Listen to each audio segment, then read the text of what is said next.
રાધનપુરના પૂર્વ ધારાસભ્ય રઘુભાઈ દેસાઈએ અસરગ્રસ્ત ગામોની લીધી મુલાકાત।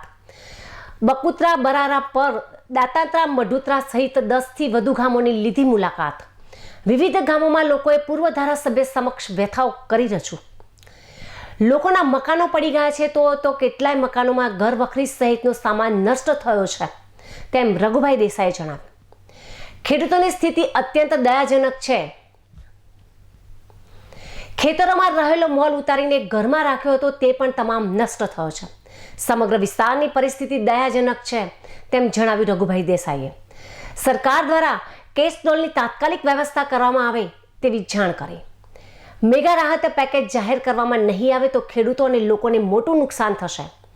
સરકારી તંત્ર જે રીતે કામે લાગવું જોઈએ તે રીતે લાગ્યું નથી તેનો મને ખેદ છે તેવું રઘુભાઈ દેસાઈએ જણાવ્યું હતું।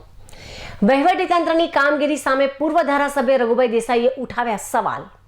સાંતલપુર તાલુકામાં પાણીમાં 8 લોકો ડૂબ્યા હતા, જેમાંથી 4 લોકોના મૃતદેહ મળ્યા છે।